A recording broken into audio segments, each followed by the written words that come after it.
স্বাগত বিরতিহীন সংবাদ দুপুরের সাথে আছি তাসনিমে জান্নাত অর্থী এবং আমি সাফাদ্দিন ফরিদ। জানিয়ে দেব বার্তাকক্ষের সর্বশেষ। শ্রমিকের ন্যায্য পাওনা না দেয়ায় বিশ্বখ্যাত ব্যক্তিকেও ছাড় দেয়নি সরকার। মে দিবসের আলোচনায় প্রধানমন্ত্রী।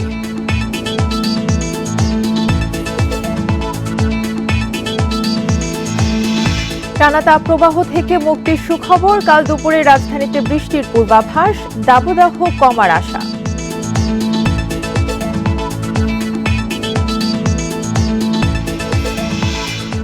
উপাচার্য শিক্ষকদের দ্বন্দ্বে কুমিল্লা বিশ্ববিদ্যালয় বন্ধ। সেশন জটের শঙ্কায় হল ছাড়তে শিক্ষার্থীদের অনীহা।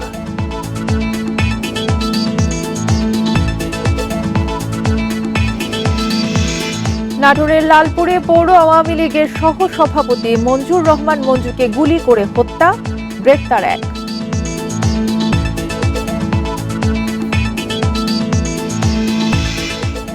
এবং ব্র্যাক ব্যাংকে উল্কার গেমসের টাকা নিয়ে তোলপাড়। 50 কোটি টাকার উপর হাইকোর্টে স্থিতাবস্থা, শুনানি রোববার।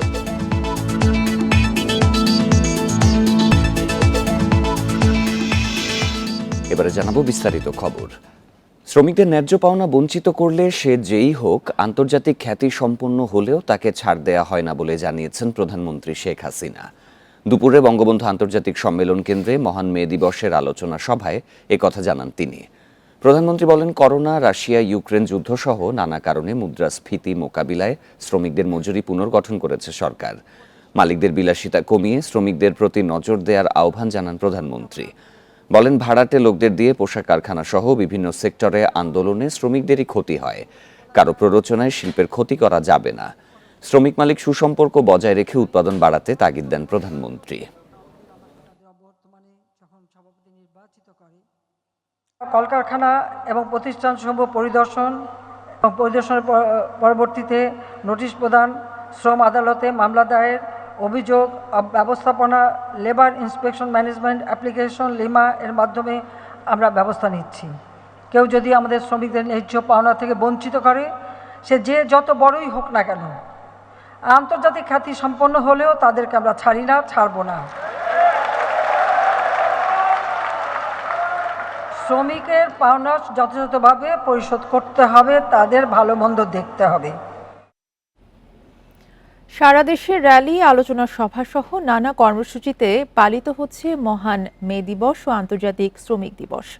শ্রমিকের অধিকার আদায়ে সবাইকে ঐক্যবদ্ধভাবে কাজ করার আহ্বান জানান অংশগ্রহণকারীরা। এছাড়া দেশের বিভিন্ন খাতে শ্রমিক হয়রানির কথা জানিয়ে তা বন্ধেরও আহ্বান জানান তারা। বর্ণাঢ্য শোভাযাত্রা, আলোচনা সভা আর নিচে গিয়ে পালন হয় শ্রমিক অধিকার আদায়ের আন্তর্জাতিক মে দিবস। চট্টগ্রামে মে দিবস উপলক্ষে সকাল থেকে সামাজিক সাংস্কৃতিক অনুষ্ঠানের আয়োজন করে শ্রমিক সংগঠনগুলো। শ্রমিকদের প্রতি সংহতি জানিয়ে গণসঙ্গীত, আবৃত্তি, পথনাটক ও কথামালায় অংশ নেন শিল্পীরা। সরকারের কাছে একটা ন্যূনতম মজুরি নির্ধারণ করা হোক, শ্রমিক যেন তার শ্রম মূল্যটা ফিরে পায়। রাজশাহীতে মে দিবস উপলক্ষে বঙ্গবন্ধু শেখ মুজিবুর রহমান সহ জাতীয় 4 নেতার প্রতিকৃতিতে শ্রদ্ধা জানানো হয়। আলোচনা সভায় শ্রমিকদের অধিকার, বঞ্চনা, কর্মপরিবেশ তুলে ধরা হয়। শ্রমিকদের আরও অনেক সমস্যা আছে। ওই 8 ঘন্টা কাজ ছাড়াও শ্রমিকের ন্যায্য মজুরি, শ্রমিকের কাজের পরিবেশ ইত্যাদি নিয়েই আমরা আসলে চেষ্টা করছি কাজ করার। সিলেটের জেলা প্রশাসনের উদ্যোগে মে দিবসের বর্ণাঢ্য শোভাযাত্রা হয়। সরকার ঘোষিত ন্যূনতম মজুরি কার্যকর সহ শ্রমিকদের অধিকার রক্ষার দাবি জানায় সংগঠনগুলো। সাভার আশুলিয়া শিল্পাঞ্চলে নানা কর্মসূচিতে মে দিবস পালন করেছে শ্রমিক সংগঠনগুলো। বরিশাল নগরীর অশ্বিনী কুমার হলে অনুষ্ঠিত হয় শ্রমিক সমাবেশ। 8 ঘন্টা কর্মঘণ্টার দাবি জানাচ্ছি, ব্যাটারি চালিত যানবাহনের বিআরটিএ লাইসেন্স দেওয়ার দাবি জানাচ্ছি। বিভিন্ন আয়োজনে মে দিবস পালিত হয়েছে বগুড়া, পাবনা, মেহেরপুর, নড়াইল, চাঁদপুর, হবিগঞ্জ, ঝালকাঠি, বেনাপোল, হিলি, পঞ্চগড় সহ বিভিন্ন জেলায়। সোহেলি জাহান, ইন্ডিপেন্ডেন্ট নিউজ। মে দিবসে ছুটি বা মাথার উপর গনগনে রোদ, বিশ্রামের সুযোগ নেই, নামতে হয়েছে কাজে। দিনমজুর থেকে নির্মাণ শ্রমিক, কারওয়ান বাজার থেকে নগরীর নানা জায়গায় ব্যস্ত সময় কাটছে তাদের প্রত্যাশা শুধু উদযাপনের ঘেরাটোপেই যেন বন্দী না থাকে শ্রমিক অধিকার আদায়ের এই দিন। দীর্ঘতম তাপপ্রবাহের মধ্যে রাজধানী সহ সারা দেশ, এর মধ্যেও থেমে নেই জীবন। মে দিবসে অফিস আদালত বন্ধ, তবে জীবিকার খোঁজে ঠিকই সড়কে নামতে হয়েছে শ্রমজীবীদের। 12 বছর ধরে দিনমজুরের কাজ করেন সাইফুল ইসলাম। তিনি জানেন কাজ না করলে খাবার জুটবে না। আমাদের তার মেয়ে দিবস পালন করা হবে না, কেমন? আমরা তো গরিব মানুষ, কাজ করে খাওয়া লাগবে। আমাদের মেয়ে দিবস পালন করলে আগে বাড়ি চলবে কেমন? কোন তার মতোই হাজারো শ্রমিক সে কাকডাকা ভোর থেকে কাজে ব্যস্ত কাউরান বাজারে। মে দিবসের খবর পৌঁছেনি তাদের কাছে। আমরা তো দিনমজুর মানুষ, প্রত্যেক দিনেই কাজ করতে হয়। ছুটির দিনেও ছুটি নেই এসব দিনমজুরের। তীব্র এই দাবদাহেও নগরবাসীর বাসা পাল্টানোর কাজে ছুটতে হচ্ছে রাজধানীর এ প্রান্ত থেকে ও প্রান্তে। বইয়া থাকি মানে ঘরে তো বাতাস চোদায় চলবে না, শ্রমিক দিবসে কেউ তো খাওয়ার তো নিয়ে দিব না, যার নেতা হেরা ঠিকই বইয়া খাইতেছে, আমরা তো পাবো না। আমাদের অনেকের কিস্তি থাকে, কিস্তি দেওয়া লাগে, খাওয়া লাগে, মাস শেষে ঘর ভাড়া দেওয়া লাগে। সেক্ষেত্রে আমাদের কাজ প্রতিদিনই করাটাই অত্যন্ত জরুরি। নিত্য পণ্যের এই ঊর্ধ্বগতির বাজারে জিরানোর অবসর নেই নির্মাণ শ্রমিকদের। মে দিবসেও তাই ইট কাঠের ভবন তুলতে ব্যস্ততা থাকছেই। কাজ না করলে তো আমাদের সংসার চলে না। বাড়িতে মনে করেন 4-5 জন ছেলে মেয়ে, ঠিক আছে, এদের তো ভরণ পোষণ করতে হয়। যত কষ্টই হোক তারপরেও কাজ করতেই হবে। প্রায় 5-6 দিন ধরে প্রতিদিন রাত 10টা পর্যন্ত করি, সকাল 8টা থেকে শুরু করি। শোষণ থেকে মুক্তি আর অধিকার আদায়ের এই দিন যেন শুধু উদযাপনের ঘেরাটোপে বন্দী না থাকে, সে প্রত্যাশাই শ্রমজীবীদের। খালেদ রায়হান, ইন্ডিপেন্ডেন্ট নিউজ, ঢাকা। থাইল্যান্ড সফর নিয়ে কাল সকাল 10টায় গণভবনে প্রধানমন্ত্রীর সংবাদ সম্মেলন। প্রধানমন্ত্রীর কার্যালয়ের প্রেস উইং থেকে এক বিজ্ঞপ্তিতে এই তথ্য জানানো হয়। থাই প্রধানমন্ত্রী শ্রেথা থাভিসিনের আমন্ত্রণে গত 24 এপ্রিল ব্যাংকক যান প্রধানমন্ত্রী শেখ হাসিনা। সফরে দুই দেশের সরকার প্রধান দ্বিপাক্ষিক ও আঞ্চলিক বিভিন্ন বিষয়ে আলোচনা করেন। এছাড়া দুদেশের কর্মকর্তাদের জন্য ভিসা ছাড়ের চুক্তি, 3টি সমঝোতা স্মারক ও একটি LOI স্বাক্ষরিত হয়। সফরকালে থাইল্যান্ডের রাজা রানীর সঙ্গেও সাক্ষাৎ করেন প্রধানমন্ত্রী শেখ হাসিনা। এছাড়া ব্যাংককে জাতিসংঘের এসকাপের 80তম অধিবেশনেও ভাষণ দেন তিনি। 6 দিনের সফর শেষে সোমবার দেশে ফেরেন প্রধানমন্ত্রী।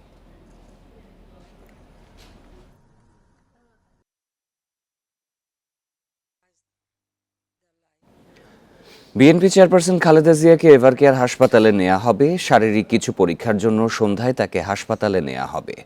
খালেদা জিয়ার ব্যক্তিগত চিকিৎসক অধ্যাপক AZM জাহিদ হোসেন এই তথ্য নিশ্চিত করেছেন। তিনি জানান, মেডিকেল বোর্ডের পরামর্শে তাকে হাসপাতালে নেওয়া হচ্ছে। এরই মধ্যে সব প্রস্তুতি সম্পন্ন হয়েছে। ৭৮ বছর বয়সী Khaleda Zia liver cirrhosis, diabetes সহ নানা রোগে ভুগছেন। বিশেষজ্ঞ চিকিৎসকদের একটি মেডিকেল বোর্ড গত কয়েক বছর ধরে তার চিকিৎসা দিচ্ছেন। সর্বশেষ গত 31শে মার্চ খালেদা জিয়াকে এভারকেয়ার হাসপাতালে ভর্তি করা হয়েছিল। দুদিন চলে আইসিসিউতে চিকিৎসা। দুর্নীতির 2 মামলায় সাজাপ্রাপ্ত বিএনপির চেয়ারপারসন 2018 সাল থেকে কারাবন্দী।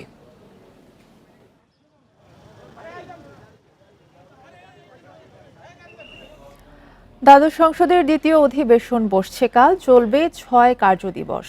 এর মধ্যেই পাশ হতে পারে একটি বিল। সরকারি দলের হুইপ জানান, একাদশ সংসদে পাশের অপেক্ষায় থাকা কয়েকটি গুরুত্বপূর্ণ বিল আবার ফেরত যাবে মন্ত্রিসভায়। এ সময় বিরোধী দল জাতীয় পার্টিকে নির্বাচন বিরোধী বক্তব্য থেকে বিরত থাকার আহ্বান জানান ইকবালুর রহিম। বৃহস্পতিবার বিকেলে বসবে চলতি সংসদের দ্বিতীয় অধিবেশন। চলবে 9 মে পর্যন্ত। ঝিনাইদহ 1 আসনের সংসদ সদস্য আব্দুল হায়ের মৃত্যুতে সংসদে তোলা হবে শোক প্রস্তাব। এর উপর আলোচনার পর প্রথম দিনের অধিবেশন মুলতবি হবে। গ্রাম আদালত বিল 2024, সংসদীয় স্থানীয় সরকার সহ 4টি বিল এই অধিবেশনে পাশের জন্য উপস্থাপন করা হতে পারে। এছাড়া একাদশ সংসদের শ্রম বিল, গণমাধ্যম কর্মী ও বৈষম্য বিরোধী বিল সহ 5টি অমীমাংসিত আইনও গতি পেতে পারে।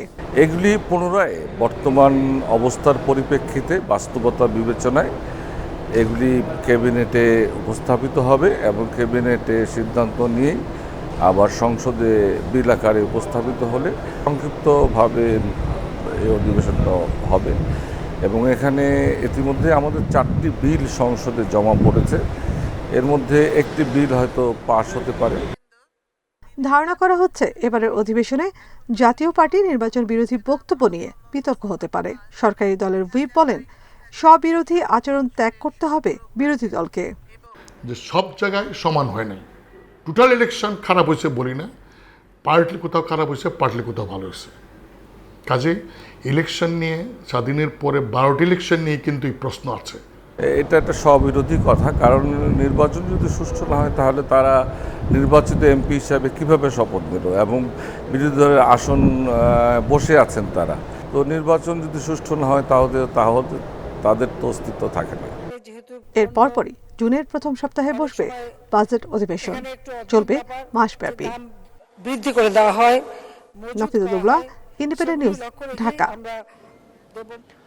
দেশজুড়ে টানা তাপপ্রবাহ থেকে শিগগিরই স্বস্তি মিলছে জানিয়েছে আবহাওয়া অফিস। কাল থেকে ঢাকা সহ দেশের বিভিন্ন এলাকায় বৃষ্টি শুরু হলে দিনের তাপমাত্রা কমবে। আর রোববার থেকে সারা দেশে বৃষ্টিপাতের পূর্বাভাস দেওয়া হয়েছে। পরবর্তী 5 দিন দেশে স্বস্তিদায়ক তাপমাত্রা বিরাজ করবে।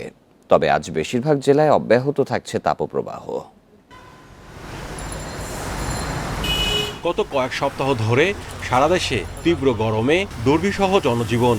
জীবিকার তাগিদে তীব্র উত্তাপের মধ্যেই কাজ করছে খেটে খাওয়া মানুষেরা। প্রয়োজন ছাড়া বাইরে বের হচ্ছে না মানুষ। বিভিন্ন জেলায় হিট স্ট্রোকে মারা গেছেন বেশ কয়েকজন। প্রচন্ড গরম, ইনকামও কমছে, আপনার এই রোদের মধ্যে কাজ কামও বেশি করুন না। বাইরে বের হব, ছাতা ছাড়া তো কোনো পর্যায়ে সম্ভব না। এমন রোদ, উপরে তাপ, আবার নিচে যে তাপটা পড়তেছে তাপটা উঠতেছে, কিছু করার নেই, ছাতা ছাড়া কোনো উপায় নেই। প্রচণ্ড রকমের গরম, কিন্তু তারপরেও আমরা কেউ শখের বসে রাস্তায় বের নেই, যার যার কাজের জন্য বের হয়েছি। আবহাওয়া অধিদপ্তর জানিয়েছে কাল থেকে বিভিন্ন জেলায় তাপমাত্রা কমা শুরু করবে। রাজধানী ও আশেপাশের এলাকায় সামান্য সময়ের জন্য বৃষ্টি হতে পারে, তবে তাপমাত্রা তেমন স্বস্তিদায়ক হবে না। আগামীকালকে ঢাকা বা এর আশেপাশে বৃষ্টিপাতের একটা সম্ভাবনা রয়েছে, সেটা দুপুর থেকে সন্ধ্যার মধ্যে সম্ভাবনা রয়েছে। এই বৃষ্টিপাতের কারণে তাপমাত্রা ঢাকা বা এর আশেপাশে তাপমাত্রা কিছুটা হ্রাস পাওয়ার সম্ভাবনা রয়েছে। রোববার থেকে সারা দেশে বৃষ্টি শুরু হলে থামবে তাপপ্রবাহ। কয়েকদিন স্বস্তিদায়ক তাপমাত্রা বিরাজ করবে। সারা দেশব্যাপী তাপমাত্রা কিছুটা কমতে পারে এবং পরবর্তীতে আরও কমে যাওয়ার সম্ভাবনা রয়েছে। 5 তারিখের দিকে সবচেয়ে সারা দেশব্যাপী বৃষ্টিপাতের কারণে মানুষের তাপমাত্রা সহনীয় পর্যায়ে আসবে। এই বৃষ্টিপাতটা আরও কিছুদিন কন্টিনিউ করবে, অর্থাৎ 4-5 দিন আরও কন্টিনিউ করার সম্ভাবনা রয়েছে। এদিকে চলমান তাপপ্রবাহের মধ্যে মঙ্গলবার সন্ধ্যায় নতুন করে আরও 2 দিনের হিট অ্যালার্ট জারি করেছে আবহাওয়া অধিদপ্তর। মাহমুদুল হাসান, ইন্ডিপেন্ডেন্ট নিউজ, ঢাকা। আবহাওয়া পরিস্থিতির আরও খবর জানাতে এবার রাজশাহী থেকে যোগ দিচ্ছেন সহকর্মী মুস্তাফিজুর রহমান।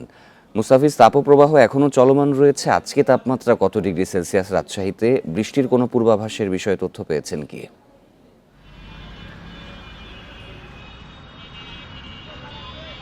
রাজশাহীতে আজকে কিন্তু এখন পর্যন্ত আবহাওয়া দপ্তর যেটি বলছে, রাজশাহীতে তীব্র তাপদাহ চলছে, অর্থাৎ দুপুর 2টার যে আপডেট, সেখানে রাজশাহীতে 41.4 ডিগ্রি সেলসিয়াস বর্তমানে অতিবাহিত করছে এবং গতকালকে রাজশাহীতে ছিল 43 ডিগ্রি সেলসিয়াস, যেটি দেশের দ্বিতীয় সর্বোচ্চ এবং রাজশাহীতে গেল 2 দশকের মধ্যে সবচেয়ে বেশি তাপমাত্রা কিন্তু গতকালকে রাজশাহীতে অতিবাহিত করে গেছে 43 ডিগ্রি সেলসিয়াস। তো রাজশাহীতে যখন তীব্র তাপদাহ যাচ্ছে তখন খুব স্বাভাবিকভাবে জনজীবনে এর প্রভাব পড়েছে। এক কথায় যদি বলা যায় বিপর্যস্ত জনজীবন। রাস্তাঘাটে এই যে 2টা বাজছে, এখন কিন্তু খুব বেশি লোকজন দেখা যাচ্ছে না, অর্থাৎ যারা খুব প্রয়োজন ছাড়া, নিহাত প্রয়োজন ছাড়া কিন্তু মানুষ বের হচ্ছেন না এবং যারাও বের হচ্ছেন তারা রোদ থেকে বাঁচার জন্য, বিশেষ করে যারা পথচারীরা রয়েছেন তারা কোথাও একটু গাছের শীতল ছায়া খুঁজছেন, সেখানে আশ্রয় নিচ্ছেন। কেননা তীব্র যে তাপদাহ, রাস্তা থেকে রাস্তার পিচগুলো যেমন গরম হচ্ছে, সেখান থেকে যেমন লু হাওয়া বয়ে আসছে, মানুষের এখানে অসহনীয় একটি অবস্থা রয়েছে, কারণ রাস্তাঘাটে বের হওয়া যাচ্ছে না যেইভাবে তাপটি আসছে। এবং আবহাওয়া দপ্তর যেটি বলছে যে বাতাসে যেহেতু আর্দ্রতার পরিমাণ কমে যাচ্ছে, যার ফলে খুব সহজেই কিন্তু দ্রুত গলা এবং ঠোঁট শুকিয়ে যাচ্ছে, মানুষ তৃষ্ণার্ত হয়ে পড়ছে এবং সেই সাথে এই তীব্র তাপদাহে মানুষকে চলাফেরা করার জন্য কিন্তু বেশ কিছু সতর্কতা দেওয়া হয়েছে এবং বেশ কিছু নির্দেশনামূলক কথাও কিন্তু বলা হয়েছে। অর্থাৎ এই তীব্র তাপদাহ উপেক্ষা করে অনেকেই কিন্তু বের হয়েছে। গতকালকেও রাজশাহীতে একজন রিক্সা চালক তিনি মারা গেছেন এবং আজকেও আমরা একটি তথ্য পেয়েছি যে আজকেও একজন পথচারী মারা গেছেন, তবে সেটি রাজশাহী মেডিকেল কলেজ হাসপাতালে তাকে নিয়ে যাওয়া হয়েছে। এখনও চিকিৎসক ওকে নির্ণয় করতে পারেননি তিনি হিট স্ট্রোকে না বা অন্য কোনো উপসর্গে মারা গেছেন। ঠিক একইভাবে দেখছি যে রাজশাহী মেডিকেল কলেজ হাসপাতালেও তীব্র তাপদাহ যখন অব্যাহত রয়েছে, তখন রাজশাহী মেডিকেল কলেজ হাসপাতালেও রোগীর সংখ্যা ক্রমে বাড়ছে। 1200 শয্যা হাসপাতালে এখন প্রায় 3000 রোগী ভর্তি রয়েছে। চিকিৎসকরা বলছেন গরমের কারণেই রোগীর পরিমাণ বাড়ছে। রাজশাহীর আবহাওয়া পরিস্থিতির খবর জানাচ্ছিলেন সহকর্মী মুস্তাফিজুর রহমান। গ্রীষ্মের দাবদাহের সঙ্গে দেশের দক্ষিণ পশ্চিমাঞ্চলে তীব্র হয়েছে সুপেয় পানির সংকট। যশোর, ঝিনাইদহ, মেহেরপুর, কুষ্টিয়া, চুয়াডাঙ্গায় ভূগর্ভস্থ পানির স্তর স্বাভাবিকের চেয়ে অনেক নিচে নেমে গেছে। এসব জেলায় গভীর নলকূপে পানি না ওঠায় খাবার পানি সংগ্রহ করতে হচ্ছে দূর দূরান্ত থেকে। বিশেষজ্ঞরা বলছেন, অপরিকল্পিতভাবে ভূগর্ভস্থ পানির ব্যবহারের সংকট প্রকট হচ্ছে। বৈশাখের শুরু থেকেই দাবদাহের কাছে অসহায় হয়ে পড়েছে প্রাণীকুল। এ সময় বৃষ্টি না হওয়ায় শুকিয়ে চৌচির খাল, বিল, পুকুর। গভীর নলকূপেও উঠছে না পানি। মেহেরপুরের বিভিন্ন এলাকায় সুপেয় পানির চাহিদা পূরণ করতে কয়েক মাইল পথ পাড়ি দিতে হচ্ছে স্থানীয়দের। গড়া পানি তুলতে গিয়ে 2-3 ঘন্টা আগে হাফ নাইকি যায়, দো মাটকি যায়। পরের বাড়ি পানি নিয়ে আসতে হবে, পরের বাড়ি পানি গোসল করতে, পরের বাড়ি গোসল করতেও যাই আমরা। ঝিনাইদহ, চুয়াডাঙ্গা, কুষ্টিয়া ও রাজবাড়ীতেও আশঙ্কাজনক হারে নেমেছে পানির স্তর। এতেই গৃহস্থালির কাজে দুর্ভোগ এখন চরমে। ওদের বাড়িতে 2টা টিউবওয়েল আছে, একটাও পানি ওঠে না, আর একটা আর্সানিক। টানা পানি টাইনি খাতেছি, একটু পানি যদি পিপাস লাগে সেই পানি আনবো, তাই ঠান্ডা পানিতে খাবো। ধানে বুকটাই পাট খেটে পানি যাচ্ছে না, 1 মাস, ফুল 1 মাস। যশোরে গত বছর এপ্রিলের শেষে পানির সংকট দেখা দিলেও এবার শুরু হয়েছে 2 মাস আগে থেকেই। বিশেষজ্ঞরা বলছেন, স্বাভাবিকের তুলনায় পানির স্তর নেমেছে অন্তত 10 মিটার, যা গত 2.5 দশকের মধ্যে সবচেয়ে বেশি। পানির লেয়ার নেমে যায়, বিশেষ করে সেন্ট্রিফুগাল পাম্প যেগুলো হ্যান্ড টিউবওয়েল জাতীয়, এইগুলোতে পানি এই সময় মাঝে মাঝে কম পাই। কারণ আমাদের দেশে বড় মৌসুমে প্রচুর পানি উত্তোলন করা হয়, যার ফলে পানির লেয়ারটা একটু নেমে যায়। পরিবেশবিদরা বলছেন, অপরিকল্পিতভাবে ভূগর্ভস্থ পানির ব্যবহার করার মাশুল গুনতে হচ্ছে সবাইকে। ভবিষ্যতে যা আরও প্রকট হওয়ার শঙ্কা তাদের। দীর্ঘদিন এই অবস্থা চলতে থাকলে ওই 200 ফুটের উপরের লেয়ারগুলো থেকেও পানি ঘাটতি দেখা দেবে এবং সেগুলোতে মোটেও কোনো পানি থাকবে না, যার ফলে আস্তে আস্তে উপরের মৃত্তিকা আর্দ্রতা স্বল্পতা দেখা দেবে। বিশেষজ্ঞরা বলছেন, নদী, খাল, বিল, পুকুর খননের পাশাপাশি জলাধার তৈরির মাধ্যমে পানির প্রাকৃতিক সংরক্ষণ বাড়ানো না গেলে ভয়াবহ হুমকিতে পড়বে প্রকৃতি ও পরিবেশ। Tania Nasrin, independent news. উপাচার্য শিক্ষক সমিতির দ্বন্দ্বের জেরে পরবর্তী নির্দেশনা না দেয়া পর্যন্ত কুমিল্লা বিশ্ববিদ্যালয় বন্ধ ঘোষণা করা হয়েছে। বুধবার বিকাল 4টার মধ্যে হল ছাড়ার নির্দেশ দেওয়া হয়েছে শিক্ষার্থীদের। তবে এই সিদ্ধান্ত প্রত্যাখ্যান করে বিশ্ববিদ্যালয় ও হল খোলা রাখার দাবিতে বিক্ষোভ করেছে সাধারণ শিক্ষার্থীরা। কুমিল্লা বিশ্ববিদ্যালয়ের উপাচার্য আর শিক্ষক সমিতির দ্বন্দ্ব চলছে বেশ কিছুদিন ধরে। এর জেরে সবশেষ একাডেমিক ও প্রশাসনিক কার্যক্রম বর্জন করে শিক্ষক সমিতি। এমন পরিস্থিতিতে মঙ্গলবার সন্ধ্যায় সিন্ডিকেটের সভায় বিশ্ববিদ্যালয় বন্ধের ঘোষণা দেয় প্রশাসন। হল ছাড়তে বলা হয় শিক্ষার্থীদের। তবে বিশ্ববিদ্যালয়ের ভর্তি পরীক্ষার কার্যক্রম চলমান থাকবে বলে নোটিশে বলা হয়। যখন কোনো একটা ছুটি হয় বিশ্ববিদ্যালয়, তখন কিন্তু প্রতিটা সময় একই নোটিশে যায় যে হল ছেড়ে দিতে হবে, কিন্তু অনেক সময় এমন হয় যে হল সিলগালা করে দেওয়া হবে, তখন কিন্তু সবাইকে সেটা বাধ্য। কিন্তু যেহেতু সিলগালার কথা বলা নাই, সেই ক্ষেত্রে বিকাল 4টার মধ্যে যদি সকল শিক্ষার্থী হল ত্যাগ না করে, নিশ্চয়ই হল প্রশাসন শিক্ষার্থীদের সাথে আলোচনা করে শিক্ষার্থী বান্ধব সিদ্ধান্ত গ্রহণ করবে। শিক্ষক সমিতির নেতাদের অভিযোগ, শিক্ষকদের আন্দোলন বহিরাগতদের দিয়ে থামিয়ে দিতে প্রশাসন এই সিদ্ধান্ত নিয়েছে। শিক্ষক হিসেবে শঙ্কিত আমার ছাত্রছাত্রীদেরকে আমরা অনুরোধ করব তারা যেন হল লিভ না করে, কারণ হল থেকে চলে গেলে এখানে যে সকল বহিরাগত সন্ত্রাসী আছে তারা হলে অবস্থান করবে। এদিকে বিশ্ববিদ্যালয় ও হল বন্ধের ঘোষণা প্রত্যাখ্যান করে মঙ্গলবার রাতে বিক্ষোভ করে শিক্ষার্থীরা। বুধবার সকালে সাধারণ শিক্ষার্থী, ছাত্রলীগ ও বাংলা বিভাগের শিক্ষার্থীরা আলাদা আলাদা ব্যানারে মানববন্ধন ও বিক্ষোভ করে। তাদের অভিযোগ, উপাচার্য শিক্ষক সমিতির দ্বন্দ্বে ক্ষতিগ্রস্ত হচ্ছে শিক্ষার্থীরা। আলোচনার মাধ্যমে কিন্তু সমাধান হয়, কিন্তু ওনারা আলোচনা না করেই সরাসরি ক্লাস বর্জন, পরীক্ষা বন্ধ, এরপরে বিশ্ববিদ্যালয় বন্ধ, এগুলো আসলে কোনো সমাধান হতে পারে না। প্রশাসন এবং শিক্ষক দুইটা দল হয়ে গেছে। এখন চাইলে ওনারা নিজেদের মধ্যে সমাধান করতে পারতো, ওনারা সেটা না করে সকল শিক্ষার্থীদেরকে একটা মূল সমস্যার মধ্যে ফেলে দিছে। গত 28 এপ্রিল উপাচার্য তার দপ্তরে প্রবেশের সময় শিক্ষক সমিতির সদস্যদের সাথে হাতাহাতির ঘটনা ঘটে। এতে দুই পক্ষে থানায় 2টি অভিযোগ দায়ের করে। এসব ঘটনা তদন্তে 2টি নিরপেক্ষ কমিটি করার সিদ্ধান্ত নিয়েছে বিশ্ববিদ্যালয় সিন্ডিকেট। Independent news. এ বিষয়ে আরো জানাতে এবার কুমিল্লা থেকে যোগ দিচ্ছেন সহকর্মী তানভীর খন্দকার। তানভীর, আজকে বিকেল 4টার মধ্যে তো শিক্ষার্থীদের হল ত্যাগ করার নির্দেশনা দেওয়া হয়েছে, তারা কি এর পক্ষে রয়েছেন কিনা, সেশন জটের বিষয়ে তারা কি বলছেন?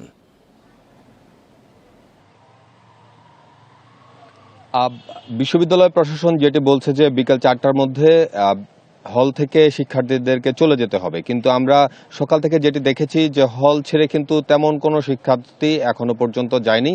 আমরা অনেককেই দেখেছি যে তারা তাদের হলে অবস্থান করছে এবং তারা যেটি বলছে যে বিশ্ববিদ্যালয় বন্ধ হয়ে এবং হল বন্ধ করে আসলে বিশ্ববিদ্যালয় কর্তৃপক্ষ ছাত্রছাত্রীদেরকে সমস্যার মুখে ফেলছেন এবং তারা যেটি বলছেন যে শিক্ষার্থীরা আসলে সেশন জটে পড়বেন এবং তাদের যে নিয়মিত পরীক্ষা আছে সেই কার্যক্রমগুলো ব্যাহত হবে এবং তারা কিন্তু ক্ষতিগ্রস্ত হবেন। মূলত শিক্ষার্থীদের যেটি মূল কথা সেটি হচ্ছে শিক্ষক সমিতি এবং উপাচার্যের পন্থীদের যে দ্বন্দ্ব, সেই দ্বন্দ্বের কারণে মূল ক্ষতিগ্রস্ত হবে শিক্ষার্থীরা। তো তারা সেটি চাচ্ছেন না, যে কারণে তারা চান যে বিশ্ববিদ্যালয় খোলা থাকুক এবং হলগুলো খোলা থাকুক। তো আমরা দেখেছি যে আজকে সকাল 11টা থেকেই আসলে বিশ্ববিদ্যালয়ের প্রশাসনিক ভবন এবং কলা অনুষদের সামনে বিভিন্ন ব্যানারে শিক্ষার্থীরা আসলে আন্দোলন করেছে বিশ্ববিদ্যালয় এবং হল খোলা রাখার দাবিতে। সেখানে আমরা শিক্ষার্থীদের বলতে যেটি শুনেছি যে আসলে শিক্ষকরা তো নিয়ম মতো তাদের বেতন ভাতা পেয়ে যাচ্ছেন, কিন্তু শিক্ষার্থীরা যেখানে টিউশন করে এই বিশ্ববিদ্যালয়ে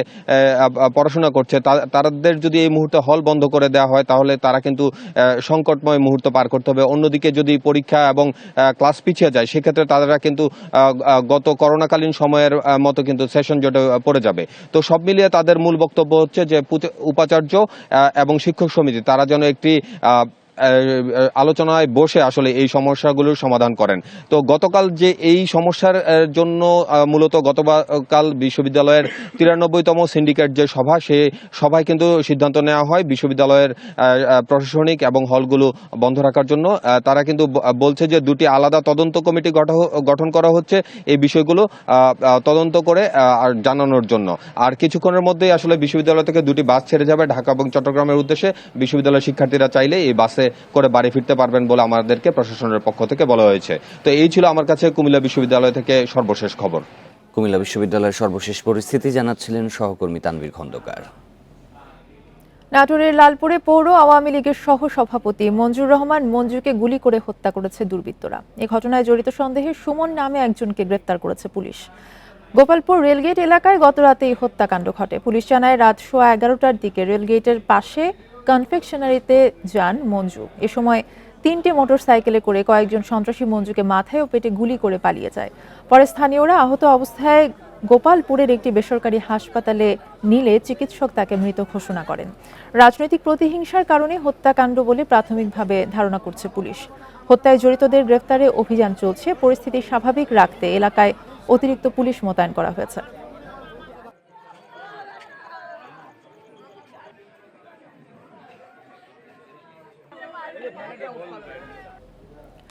এ বিষয়ে আরো জানাতে নাটোর থেকে আমাদের সাথে আছেন সহকর্মী বাপ্পি লাহিড়ী। বাপ্পি, এলাকার বর্তমান পরিস্থিতি জানাবেন এবং এই হত্যাকাণ্ডের কারণ সম্পর্কে কি জানা গেছে এবং জড়িতদের মধ্যে আর কাউকে গ্রেফতার করা গেছে কিনা? আসলে আমি কিছুক্ষণ আগে কিন্তু এই বিষয় নিয়ে থানার ভারপ্রাপ্ত কর্মকর্তার সাথে কথা বলেছিলাম। তিনি কিন্তু এখন আমাকে বললেন যে এই ঘটনায় এখনো মামলা দায়ের হয়নি, তবে মামলা দায়ের না হলে পুলিশের পক্ষ থেকে কিন্তু একটা বিশেষ টিম, মানে কয়েকটি বিশেষ টিম করে কিন্তু তারা অভিযানে নেমেছে। যে কোনো মুহূর্তে আরো আমাদেরকে ভালো সংবাদ দিতে পারেন যে ঘটনার সাথে জড়িতদের আটক করা হয়েছে কিনা। তবে এখনো পরিষ্কার হয়েছে হিসেবে কিছু বলা হচ্ছে, শুধুমাত্র বলা হচ্ছে সুমন নামে একজনকে গ্রেপ্তার করেছে তারা। আরেকটি বিষয় যে আমি এই বিষয়টা নিয়ে কিন্তু স্থানীয় সংসদ সদস্য, জেলা আওয়ামী লীগের সহসভাপতি আবুল কালাম আজাদের সাথে কথা বলেছিলাম। এছাড়াও কিন্তু পৌর আওয়ামী লীগের যে সভাপতি রয়েছে মোর্তজা লিলিল, তার সাথেও কথা বলেছিলাম। তারা কিন্তু আমাকে যেটা বলেছে যে আসলে এখানে গত 2 মাস আগে কিন্তু গোপালপুরে হাট একটা ইজারা হয়েছে, সেই ইজারাকে কেন্দ্র করে কিন্তু স্থানীয় সাবেক সংসদ সদস্য শহীদুল ইসলাম বকুলের অনুসারীদের সাথে তার একটা বাকবিতণ্ডা হয়েছিল। সেই বিতণ্ডার জের ধরে কিন্তু আসলে এই তার অনুসারীরা ওই টেন্ডারকে নিয়ে কিন্তু অনেককেই সেই পৌর মেয়র লিলি বা বর্তমান স্থানীয় সংসদ সদস্য আবুল কালাম আজাদ তার পক্ষে অনেকেই কিন্তু আসলে হুমকি দামকি দিয়েছিল একটি পক্ষ। সেই পক্ষ দিয়ে কিন্তু আসলে এখানে এরকম একটা ঘটনা, হত্যাকাণ্ডের মধ্যে একটা ঘটনা ঘটে থাকতে পারে বলে এরকম একটা ধারণা কিন্তু করছেন স্থানীয় সংসদ সদস্য। সে নিজেও কিন্তু আমাকে বলেছেন যে আসলে এই এলাকায় এমন কিছু ছিল না, তবে হঠাৎ করে গত রাতে এই ঘটনাটা ঘটা পড়তে এলাকায় উত্তেজনা বিরাজ করছে। বাপ্পি লাহিড়ী জানাচ্ছিলেন নাটোর থেকে। ঢাকায় বেড়েই চলেছে বেওয়ারিশ মরদেহের সংখ্যা। ছিন্নমূল মানুষের ডেটাবেজ না থাকাকে দায় দিচ্ছেন বিশ্লেষকেরা। দাফনের আলাদা ব্যবস্থা না থাকায় পরে পরিচয় শনাক্ত করাও কঠিন হয়। সংশ্লিষ্টরা বলছেন, পরিচয়হীন মানুষের ছবি নিয়ে আলাদা ডেটাবেজ না করলে সুযোগ নেবে মিল্টন সমাদারের মতো মানুষ।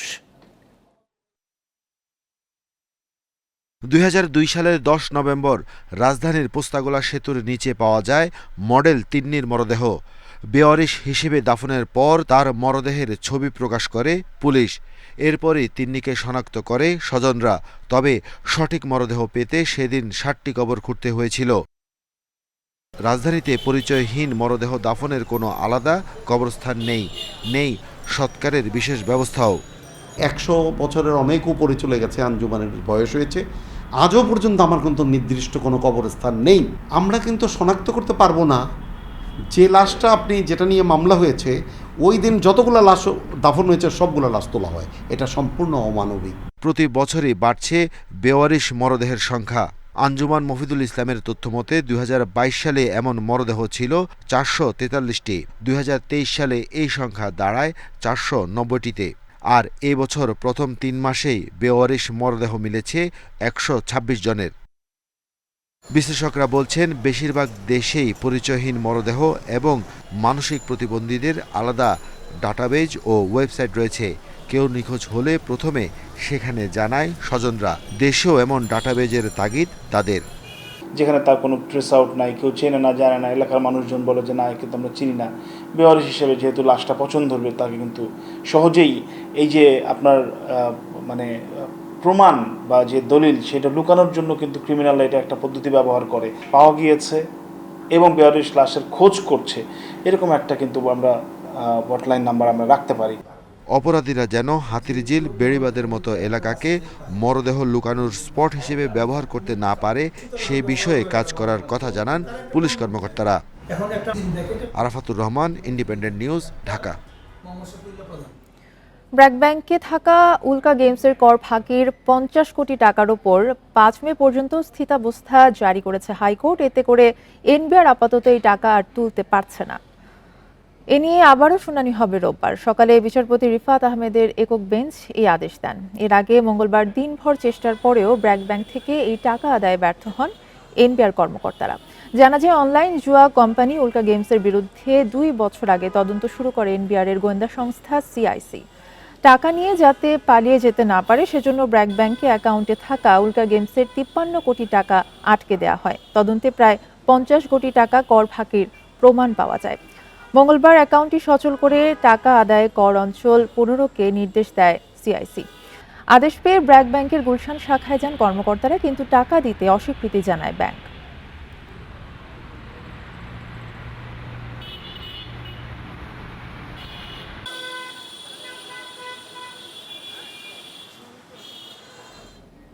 দেখছেন বিরতিহীন সংবাদ দুপুর। সংবাদে আরো যা থাকছে,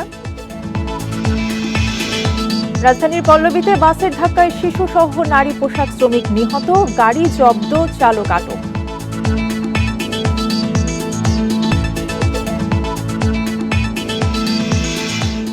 ২ মাসের নিষেধাজ্ঞা শেষে মাছ শিকারে ব্যস্ত জেলেরা। ইলিশ কম পাওয়ায় চড়া দামে বিক্রি।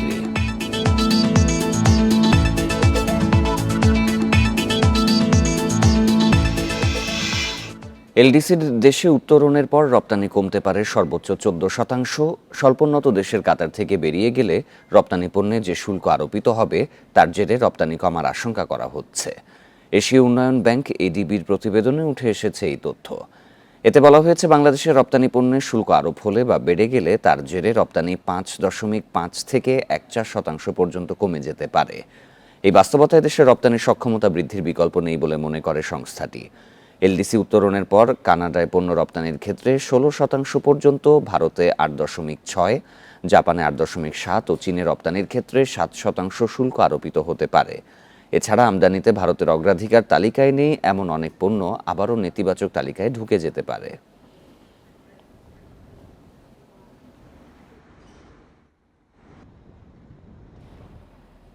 রাত ১২টার পর থেকেই সারা দেশের ফিলিং স্টেশনগুলোতে শুরু হয়েছে নতুন দামে জ্বালানি তেল বিক্রি। ডিজেল ও কেরোসিন 1 টাকা বেড়ে প্রতি লিটারে 107 টাকায় বিক্রি হচ্ছে, আর 2.5 টাকা বেড়ে পেট্রোল লিটার 124 টাকা 50 পয়সা ও অকটেন 128 টাকা 50 পয়সায় বিক্রি হচ্ছে। দাম বাড়ায় কিছুটা অসন্তোষ জানিয়েছেন ক্রেতারা। মঙ্গলবার বিদ্যুৎ, জ্বালানি ও খনিজ সম্পদ মন্ত্রণালয়ের প্রজ্ঞাপনে জ্বালানির নতুন দাম ঘোষণা করা হয়। বিশ্ববাজারের সঙ্গে সামঞ্জস্য রেখে মার্চ থেকে জ্বালানি তেলের স্বয়ংক্রিয় মূল্য নির্ধারণ চালু করে সরকার। 4 টাকা কমায় আবার 2.5 টাকা বাড়ছে, কিন্তু যদি আরো 10 টাকা বাড়ে আমাদের কিছু করার নাই, আমাদের গাড়ি আছে চালাইতে হবে। আমরা যতই করি দাবি করি এর কোনো মূল্য পাওয়া যায় না, সরকার আমাদের দিকে খেয়াল রাখে না। তেল দামটা বাড়া নাই, এইটা বাড়ার লগে তেলের লগে মিলে না। আপনি ভালোভাবে দেখলে ভালোভাবে, খারাপভাবে দেখলে খারাপভাবে। পৃথিবীর অন্যান্য দেশেও এইভাবে চলছে, তো আপনার এখন 1 টাকা বাড়ছে, আগামীতে হয়তো আরো কিছু কমতেও পারে। রাজধানীর পল্লবীতে বাসের ধাক্কায় শিশুসহ নারী পোশাক কারখানা শ্রমিক মারা গেছেন। মঙ্গলবার রাতে এই দুর্ঘটনা ঘটে। নিহতরা হলেন খায়রুন বেগম ও তার ভাতিজা 4 বছরের শিশু ইয়াসিন। এই ঘটনায় বাসের চালককে আটক করেছে পুলিশ। জব্দ করা হয়েছে গাড়িটিও। পল্লবী থানার অপারেশন কর্মকর্তা আমিনুল ইসলাম জানান, রাতে পল্লবীর পূরবী সিনেমা হলের সামনের রাস্তা পার হচ্ছিলেন খায়রুন বেগম ও ইয়াসিন। এ সময় বসুমতী পরিবহনের একটি বাস তাদের চাপা দেয়। পরে তাদের উদ্ধার করে প্রথমে স্থানীয় একটি হাসপাতালে, পরে ন্যাশনাল ইনস্টিটিউট অফ নিউরো সায়েন্সে নিয়ে গেলে চিকিৎসকরা তাদের মৃত ঘোষণা করেন। ময়নাতদন্তের জন্য মরদেহ সোহরাওয়ার্দী মেডিকেল কলেজের মর্গে রাখা হয়েছে। নিহত পোশাক শ্রমিক খায়রুন বেগমের বাড়ি ভোলা সদরের রতনপুর গ্রামে। ঢাকার পল্লবীতে ভাড়া বাসায় থাকতেন তিনি।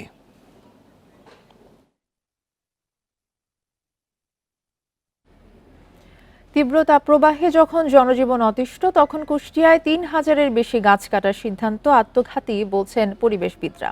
স্থানীয়দের উদ্বেগের কারণে আপাতত গাছ কাটা বন্ধের আশ্বাস দিয়েছেন স্থানীয় সংসদ সদস্য। আর বন বিভাগ বলছে, সামাজিক বনায়ন কর্মসূচির আওতায় এসব গাছ কাটার পর নতুন চারা রোপণ হবে। কুষ্টিয়ার কুমারখালীর লাহিনীপাড়া থেকে সান্দিয়ারা পর্যন্ত সারি সারি গাছ।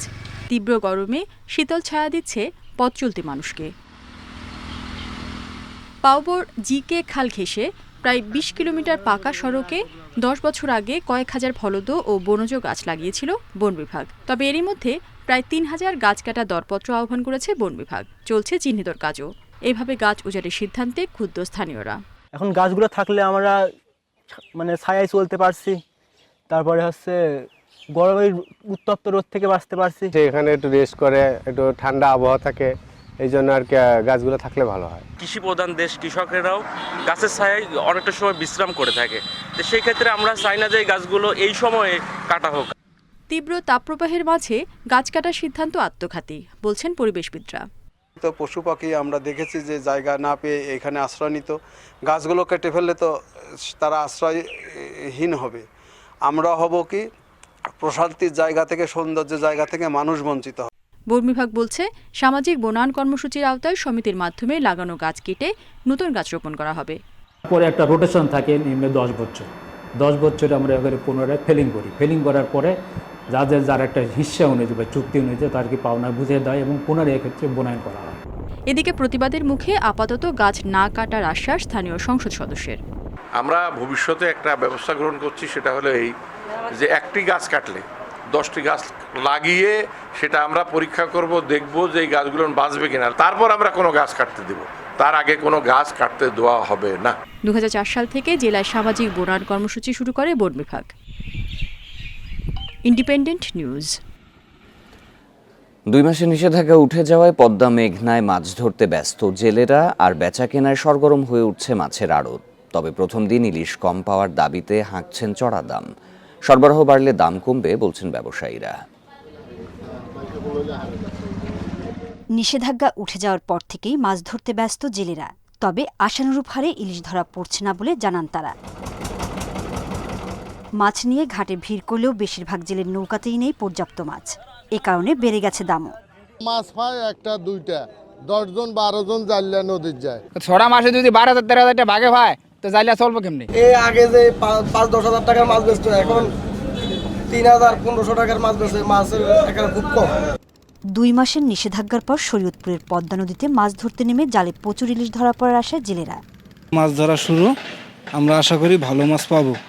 চাঁদপুরের সরগরম মাছের ঘাট। প্রথম দিনে ইলিশ কম থাকায় দামও চড়া। আগামী কয়েকদিনের মধ্যে সরবরাহ বাড়লে নেমে আসবে দামও। আমরা আজ নতুন করে গেছি গাঙ্গে, নদীতে মনে করেন মাছ 2টা পাইছি। 8-10 পণ মাছ আসছে, কিন্তু আমাদের মাছ আসার কথা ছিল 50 থেকে 60 পণ মাছ। আশা করি আমাদের কুরবানির আগ পরে মৌসুম, ঠিক আছে, তখন হয়তো বাজারটা কিছুটা নিয়ন্ত্রণে আসবে। ইলিশের উৎপাদন বাড়ানো ও জাটকা সংরক্ষণে মার্চ এপ্রিল 2 মাস পদ্মা মেঘনা নদীতে মাছ ধরা বন্ধ ছিল। সোহেলি জাহান, ইন্ডিপেন্ডেন্ট নিউজ। তাপপ্রবাহে অক্সিজেন সংকটে মারা যাচ্ছে সাদা সোনা খ্যাত বাগদা চিংড়ি। এতে ক্ষতিগ্রস্ত হচ্ছেন সাতক্ষীরার চাষিরা। উৎপাদন লক্ষ্যমাত্রা অর্জিত না হওয়ার আশঙ্কা দেখা দিয়েছে। চিংড়ির মৃত্যু হার কমাতে ঘেরে পানির গভীরতা বৃদ্ধি, অক্সিজেন ট্যাবলেট দেওয়ার পরামর্শ মৎস্য কর্মকর্তাদের। চলতি বছরে সাতক্ষীরা জেলায় ছোট বড় মিলিয়ে 55,000 ঘেরে বাগদা চাষ হয়েছে, যার উৎপাদন লক্ষ্যমাত্রা 30,000 টন। এর মধ্যে সবচেয়ে বেশি বাগদা চিংড়ি চাষ হয়েছে শ্যামনগর ও আশাশুনি উপজেলায়। মাঝারি থেকে তীব্র তাপপ্রবাহে এবার চিংড়ি উৎপাদনের লক্ষ্যমাত্রা পড়েছে সংশয়ে। চলতি মৌসুমে ঘেরে দ্বিতীয় দফায় ছাড়া রেণুর বেশিরভাগই তীব্র গরমে মারা গেছে। অত্যাধিক তাপদাহর কারণে মাছ মারা যাচ্ছে, মানে ঘেরে আটন পাতলে মাছ মরা মাছ পাওয়া যাচ্ছে। রেণু নিচ্ছে, সেই রেণুর বাচ্চা আসে আমাদের পানিতে টিকতিস না, বাঁচতিস না, ওই যায় স্ক্যান করে ওই হয়ে মারা যাচ্ছে। চাষিরা বলছেন খালগুলো মুক্ত থাকলে এই গরমে বাগদা চিংড়ি রক্ষায় তারা পর্যাপ্ত পানি পেত। তাদের এবার লোকসান গুনতে হবে। মাছও পাচ্ছি না, মাছও মারা যাচ্ছে, এবং আমাদের জন মজুরি এটা ওটা শ্রমিকদের দিয়ে আমাদের ব্যাপক লস। খাল অবমুক্তর মাধ্যমে পানি জানি সঠিকভাবে জোয়ার ভাটা খেলতে পারে, এবং আমরা এই পানি ঘেরে নিয়মিত দেওয়ার মাধ্যমে মাছগুলোকে বাঁচাতে পারি, তার ব্যবস্থা করার জন্য সরকারের কাছে বিনীত আবেদন থাকবে। তাপপ্রবাহ, পর্যাপ্ত পানি না থাকা ও অতিরিক্ত লবণের কারণে বেশি মাছ মারা যাচ্ছে বলে জানিয়েছে মৎস্য কর্মকর্তা। জলবায়ু পরিবর্তনের যে বিরূপ প্রভাব, এটা মোকাবেলা করতে গেলে আগামীতেও তাদেরকে ঘেরের গভীরতা মিনিমাম যে শুষ্ক মৌসুমে 4 থেকে 5 ফিট পানি ধারণ ক্ষমতা থাকে, এরকম ঘেরের গভীরতা বৃদ্ধি করা বিকল্প নেই। রপ্তানিজাত চিংড়ির 1/3 যোগান দেয় সাতক্ষীরা জেলা। Independent news. এ ছিল বিরতিহীন সংবাদ দুপুরে। সব খবরের আরো বিস্তারিত জানতে চোখ রাখুন ফেসবুক, ইউটিউব এবং এক্সে। ধন্যবাদ সবাইকে।